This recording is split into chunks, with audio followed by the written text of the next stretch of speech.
Hello guys, स्वागत है आप सभी का मैथमेटिक्स की सीरीज में। इस सीरीज में आगे बढ़ते हुए आज हम पढ़ेंगे one of the most important theorem of mathematics, fundamental theorem of arithmetic. तो चलिए स्टार्ट करते हैं। क्या कहती है fundamental theorem of arithmetic? It says every composite number can be expressed as a product of its prime factor apart from the thought that they are unique. ठीक है, मतलब समझिए क्या कहना चाह रहा हूं मैं।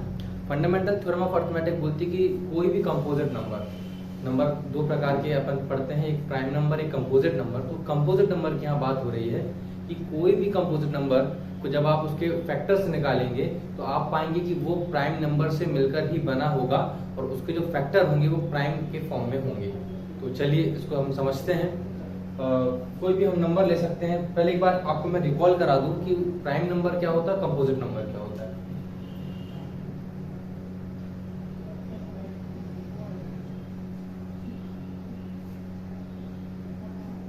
कंपोजिट, ठीक है ना। प्राइम नंबर वह नंबर जो सिर्फ अपनी टेबल में आता है। अपन लोग स्टार्टिंग में ऐसा ही पढ़ते हैं कि प्राइम नंबर जो सिर्फ अपनी टेबल में आता है, जैसे कि 2, 3, 5, 7, 9 नहीं करना, नहीं तो 9 कर दे, आप उसको ऑड नंबर समझ लें। 9 3 की टेबल में आता है तो यहाँ आ जाएगा 11। ठीक है, यहाँ आप देखेंगे तो 4 क्योंकि 2 की टेबल में ऑलरेडी आ चुका है। 6 क्योंकि वो 2 की और 3 दोनों की टेबल में आ चुका है। 8 क्योंकि वो 2 की और 4 की टेबल में आ चुका है। तो वह नंबर जो सिर्फ अपनी टेबल में आते हैं प्राइम नंबर, और वो नंबर जो अदर किसी और टेबल में जाते हैं वो कंपोजिट नंबर। अब बात सवाल उठता है कि 1 को कहाँ रखें? 1 को ना आपने प्राइम में रखा ना कंपोजिट में। तो ये बहुत इंपॉर्टेंट फैक्ट है, इसको याद रखिएगा। 1 is neither prime nor composite. ऐसा क्यों, ये भी समझते हैं। ठीक है, प्राइम नंबर की एक्चुअल डेफिनेशन होती है कि ऐसा नंबर, मतलब प्राइम नंबर की एक डेफिनेशन है कि ऐसा नंबर जिसके दो, मतलब वो जो नंबर 2 नंबर से डिवाइड हो जाए। ऐसा नंबर, कोई भी ऐसा नंबर जो 2 नंबर से डिवाइड हो जाए, है ना।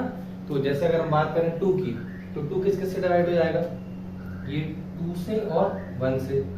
3 किस से डिवाइड होगा? 3 से और 1 से। 5 किस से होगा? 5 से और 1 से।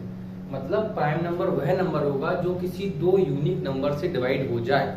अगर हम 1 की बात करें तो 1 किससे डिवाइड होगा? 1 से ही डिवाइड होगा, मतलब इसका एक फैक्टर निकला।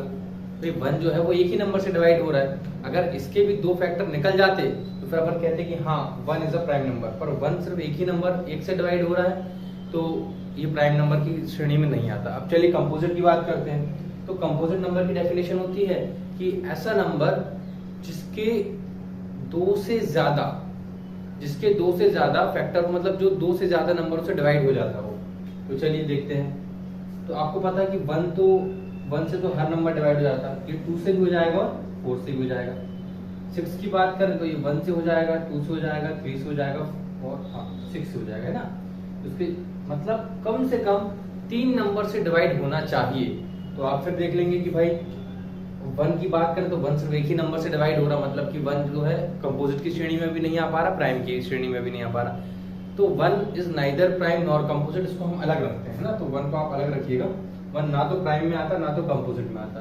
तो होप आप लोगों को ये प्राइम कंपोजिट का कॉन्सेप्ट क्लियर हो गया। अब आगे बढ़ते हैं।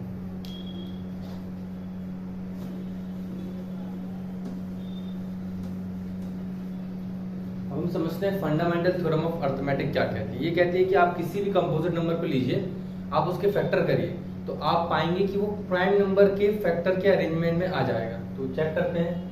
जैसे मैं आपका 10th का एक सवाल लेता हूँ, 10th की क्लास का एक्सरसाइज का 140। ठीक है, 140। तो चलिए ये कंपोजिट नंबर है। अब इसके फैक्टर निकाल के चेक करते हैं। 70, 35, 5, 7 और 7, 1। तो आप देखेंगे कि 140 के क्या क्या आ गए फैक्टर। 140 को हम लिख सकते हैं 2 की पावर 2 इंटू 5 की पावर 1 इंटू 7 की पावर 1। तो आप देखेंगे 2 प्राइम नंबर है, 5 प्राइम नंबर है और 7 प्राइम नंबर है। मतलब 140 which is a composite number is expressed in the product of its prime. बस यही हमारी थ्योरम है कि any composite number can be expressed as a product of its prime. और एक आध सवाल इसका लेके देखते हैं। 5005 है ना, 5005। तो इसको मैं स्टार्टिंग में 5 से ही करता हूँ। 5 10 50, 0 का 0, 5 1 5 है ना, और 1 0 0 1। अब ये किससे चला जाएगा,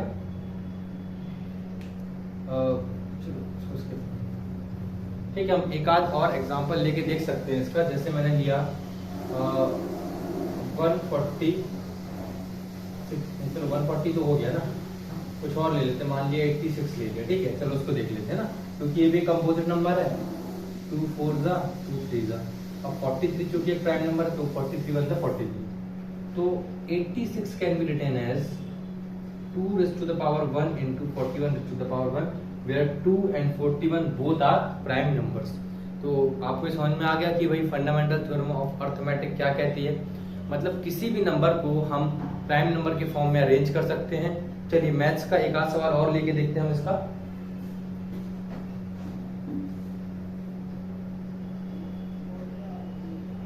एक बड़ा अच्छा सवाल है, जो है तो काफी सरल सा, लेकिन बच्चे कंफ्यूज होते हैं इसमें। आपसे पूछ रहा है कि एक अरेंजमेंट है, एक मिनट इसको रब कर देता हूं।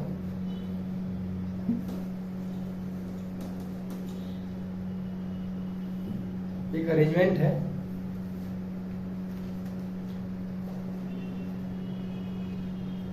सेवन इंटू 11 इंटू 13 और प्लस 30। अब आपको प्रूव करना है कि जो नंबर लिखा हुआ है आपके सामने ये कंपोजिट नंबर है। ये एक नंबर लिखा हुआ 7 इंटू 11 इंटू 13 प्लस 30, इसको आपको एक कंपोजिट नंबर प्रूव करना है। अच्छा, कंपोजिट नंबर की एक और खास बात, कंपोजिट नंबर को आप फैक्टर में तोड़ सकते हो, लेकिन प्राइम नंबर को नहीं तोड़ सकते। 1 के अलावा की बात कर रहा हूं मैं। जैसे मैंने कहा एक 12 एक कंपोजिट नंबर है, तो 12 को आप लिख सकते हो 2 6 12, ठीक है, 3 4 12, है ना, इस तरीके से लिख सकते हो। लेकिन मैंने कहा 5 एक प्राइम नंबर है, तो 5 को आपको इसको सब 1 इंटू 5 लिख सकते हो। मैं 1 की बात नहीं कर रहा हूँ, 1 के अलावा तो आप इसको इस तरीके से इसके फैक्टर नहीं कर सकते हो। तो ये बात ध्यान रखिए, अगर किसी नंबर का आप फैक्टर कर पा रहे हो मतलब कि वो कंपोजिट नंबर है। तो चलिए इसको चेक करते हैं क्या ये कंपोजिट है या नहीं है। तो देखिए यहां से यहां तक एक पार्ट, ये दूसरा पार्ट। आप देखेंगे इन दोनों पार्ट में कुछ अगर आपको कॉमन चीज दिख रही है तो आप उसको नोटिस कीजिए। ठीक, मुझे तो दिख गया 13 यहाँ भी है, 13 यहाँ भी है, 13 हमने कॉमन ले लिया। अब यहाँ बचा आपका 7 इंटू 11, ये 13 चला गया तो उसकी जगह मैं 1 लिख सकता हूँ, और प्लस ये 13 चला गया तो उसकी जगह मैं 1 लिख सकता हूँ। क्लियर है गाइस। अब 13 11 7 77, 77 इंटू 1 77 और प्लस 1 ब्रैकेट में। अब ये हो गया 13 और ब्रैकेट में हो गया 78। मतलब ये जो नंबर था इसको मैंने क्या लिख दिया, इसको मैंने लिख दिया 13 इंटू 78। अब चूंकि ये 1 के अलावा किसी दो नंबर के इंटू के फॉर्म में आ गया, इसको मैंने ब्रेक कर दिया। तो आप खुद ही बताइए क्या ये प्राइम नंबर हो सकता है? नहीं, ये आप कंपोजिट नंबर है। बस हमको यही प्रूफ करना था कि express this number in the form of a composite number, या proof this is a composite number. तो बड़ा ही सरल सवाल था। इसके बाद एलसीएम और एचसीएफ के कॉन्सेप्ट पे भी कुछ सवाल आते हैं आपके। एक्सरसाइज 1.2 की मैं बात कर रहा हूँ, तो काफी सरल सवाल इस एक्सरसाइज में, और कुछ खास नहीं है। एक फॉर्मूला और मैं आपको बता देता हूँ। यहाँ पे एक फॉर्मूला होता है एलसीएम और एचसीएफ को लेके, ठीक है, तो वो भी अपन देख लेते हैं इसमें। अगर हम किन्हीं दो नंबर की बात करें, दो नंबर है हमारे पास ए और बी, तो लेट अस सपोज एक first number A and second number B. अब हम इनका अगर एचसीएफ निकालेंगे तो HCF of A comma B, suppose this is X, ठीक है। चलिए एक्स भी मत लिखिए, हमने इनका एचसीएफ निकाल लिया और उसको हमने साइड में रख दिया, ठीक है। फिर हमने इनका एलसीएम निकाल लिया ए बी का, इनको साइड में रख दिया। एक फॉर्मूला, एक इक्वेशन जो इनके बीच में रिलेशन एस्टेब्लिश कराती है वो है कि HCF AB into LCM AB is equal to A into B. ये बड़ा इंपॉर्टेंट फॉर्मूला है, कॉम्पिटिटिव में भी इससे सवाल आ जाता है। तो देखिए क्या कह रहे हैं कि अगर कोई दो नंबर हैं, आप उन दो नंबर का एलसीएम निकालिए, आप उन दो नंबर का एचसीएफ निकालिए। तो जो एलसीएम और एचसीएफ का जो प्रोडक्ट होगा वो एक्चुअली में उन दोनों नंबर के मल्टीप्लाई के बराबर होगा। मतलब अगर दो नंबर है ए और बी और उनका आपने एलसीएम और एचसीएफ निकाल लिया, तो एलसीएम और एचसीएफ का मल्टीप्लाई बराबर उन दोनों नंबर का मल्टीप्लाई। इसको भी एक एग्जांपल से समझ लेते हैं। एक नंबर ले लिया 12 और एक नंबर ले लिया 50, ठीक है। तो 12 एंड 15 का जो है SCF आएगा 3 और LCM आएगा आपका 60, ठीक है। आपका SCF 3 LCM 60, ठीक है, आप निकाल लेंगे इसको। अब इस चीज को चेक करते हैं हम। तो SCF इंटू LCM मतलब SCF 3 इंटू LCM 60 बराबर प्रोडक्ट ऑफ टू नंबर मतलब कि 12 इंटू 15। तो ये आपका 180 आ गया और ये आप देख सकते हैं यहाँ भी आपका आ जाएगा 180। गाइस क्लियर है आप सभी को कि कैसे करना है इस फॉर्मूले को? फंडामेंटल थ्योरम ऑफ अरिथमेटिक क्या कहती है, कंपोजिट नंबर क्या होते हैं, प्राइम नंबर क्या होता है। इससे आगे की जो भी टॉपिक है वो हम नेक्स्ट वीडियो में